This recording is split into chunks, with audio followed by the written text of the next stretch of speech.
Lemon Salad, and I got issues. Oh yeah, those are good because now there's none of that. King Cryptid, Volume 1. This is what I got issues with today. I'm going to do the salad story method, as always. S for story, A for art, L for lettering, A for action, and D for drama. So, how does this book compare? So, the start of the book is that there's just like this car that's driving, and then it gets, I guess thrown is a proper word, thrown off of the side of the road, and then there's this Mothman who's like, oh, I'm going to do a murder, but actually there's another Mothman that comes to save the day. And it's like, this is weird and strange. What's going on? And we have the military or the police. Oh, it looks like they're military. It looks like the military is trying to investigate what's going on here. What is going on? They're not even believing the guy who survived this incident. Like, oh, I've told you like 2 times. This guy, I described him to you in excruciating detail as much as I can remember, and they're like, and the military's like, oh well, I guess we're going to ignore you for now.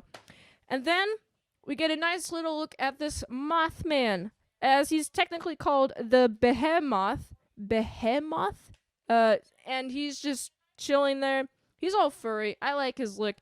He seems to just be actively wanting to attack King Cryptid. They are both enemies, but they both decide to team up because they both have trauma. They both have been betrayed. They've both been had to deal with humans with no empathy whatsoever and just want to abuse them and use them and run experiments on them.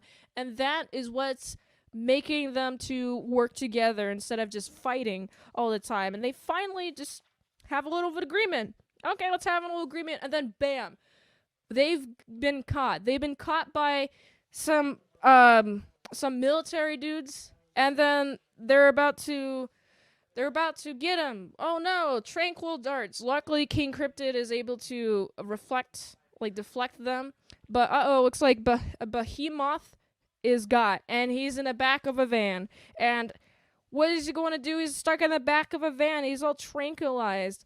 But we have King Cryptid's like, I gotta get him. I gotta get him out from the back of the van because these humans suck and I hate him.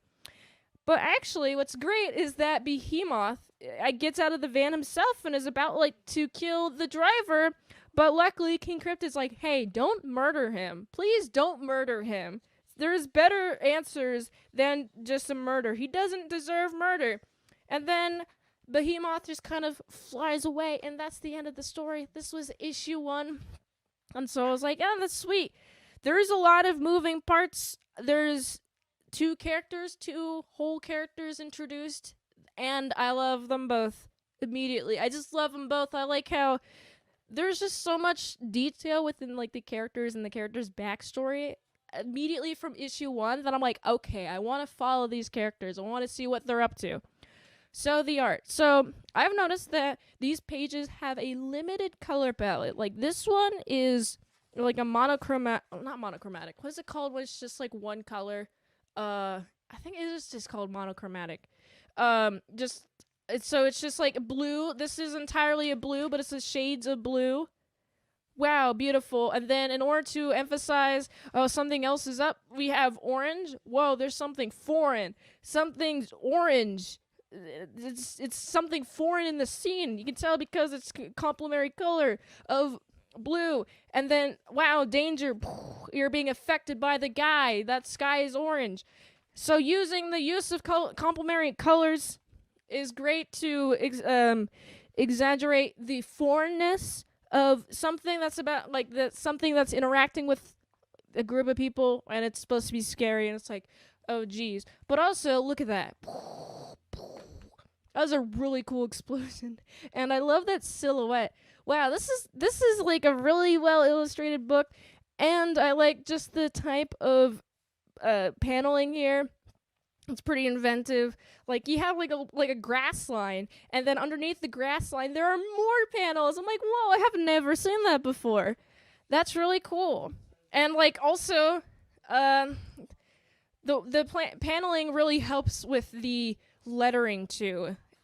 They just kind of complement each other. Overall, it's like a really colorful book. It's very beautiful. Look at the limited color palette here. Oh my goodness, it's so good.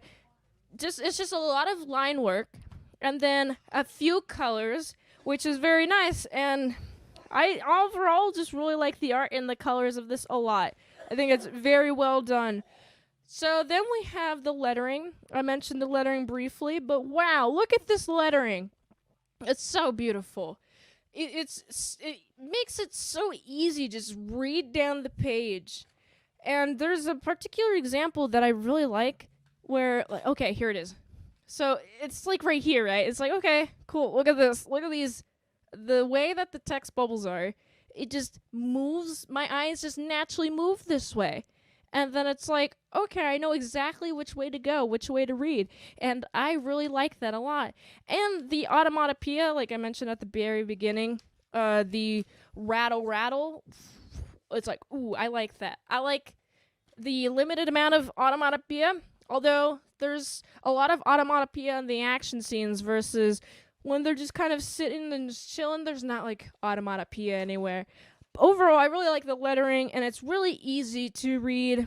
So there's like different types of bubbles here. So there's like a blue one, which is just like overall narration, and narration, and then we have yellow, which is also narration, but it's kind of establishing like a character, versus the blue one is like more of like quoting something, like someone is quoting someone, and yellow is just like, here's some information about this character.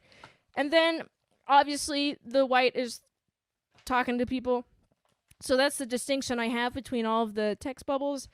The action, oh boy, I love the action. So I really like, look, he go flip. Wow, that's crazy. Who is this guy? The page flips really help with the action, help accentuate the action. Third, say there's the action at the beginning, the middle portion, and then also the action towards the end when they're fighting those guys with the tranquilizers. And then also trying to get Behemoth out of the van.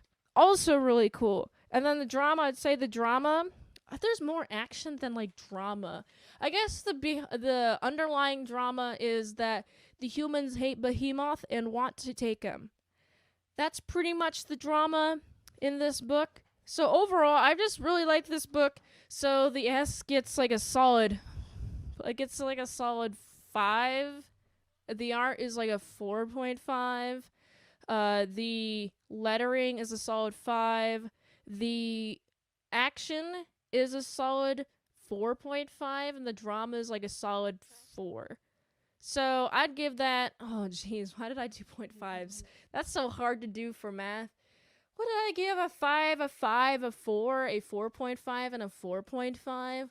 What is that? A 9, a 5, a 5, and a 4? Freaking math. 23 out of 25. That was my issues with King Cryptid,